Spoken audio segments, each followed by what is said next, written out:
Michael Scheuer, who's the former head of the CIA's bin Laden unit and the author of Imperial Hubris, Why the West is Losing the War on Terror. Michael, welcome back to Brian and the Judge. Thank you both, gentlemen. You're always very kind to have me back. Was it unusual for these tapes to have been made? Judge, this is a new area, at least for the CIA I belong to. We had not done interrogations since Vietnam. And my own hunch is, and it's simply that these tapes were made to make sure that we were able to document that we did not go beyond the procedures that were authorized by the White House and the Department of Justice and approved by the Congress. And I think the reason they destroyed them is because virtually everyone in both parties has turned on the CIA because of the rendition program, notwithstanding its success. Where you bring a high-value target to another country. Yes. Or to a place, controlled by the United States.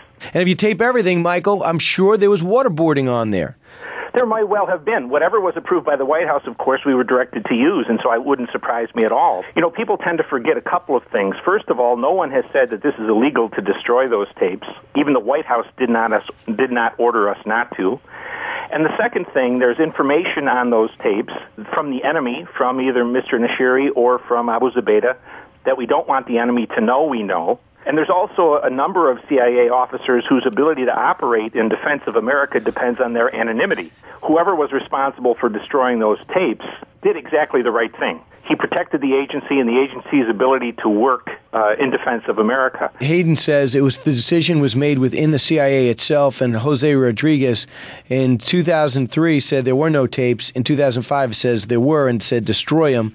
And a lot of people theorized that the probes were getting too deep. And they were saying, listen, I don't want to be prosecuted by my harsh interrogation, allegedly, of Abu Zubaydah, this evil guy who holds in his hands maybe whether our one city blows up or not. I don't think Mr. Rodriguez was in charge in 2003. Okay. I think that was Mr. Pavitt, who was still the Deputy Director for Operations at that time. I think Mr. Rodriguez came along later.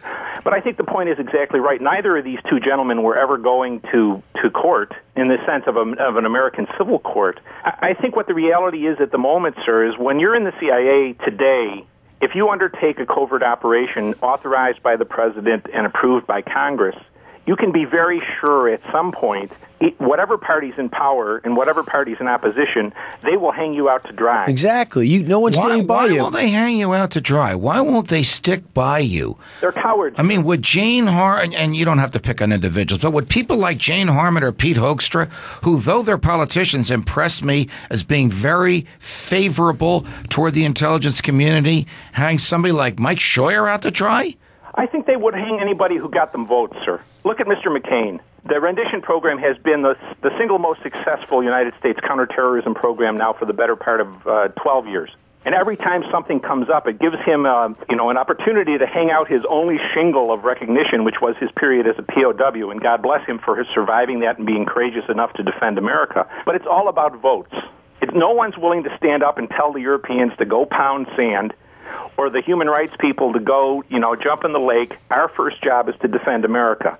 And until we get somebody of that stripe, the civil servants who work for the United States are in constant danger of... Absolutely. I agree with you. And Michael, do you need tough interrogation tactics to get al-Qaeda to talk? I don't think they hurt, sir. I have never been one who believed they were absolutely essential, but I think Mr. Hayden, General Hayden, is the best CIA chief we've had since Mr. Casey under President Reagan. Great. And he said that we have received 9,000 intelligence reports on the basis of that information. I think there's no way to refute Mr. Hayden or General Hayden's claim. I think it's absolutely essential now. I didn't at the beginning, but I certainly believe that based on what General Hayden said, it's been a great defensive strategy for America. Mike Scheuer, thank you again. Thanks for your candor. Thanks for joining us. We appreciate it very much. Bye. Hi, this is Ben Stein. Brian, Judge, Brian, Judge. You're listening to Brian and the Judge on Fox News Talk.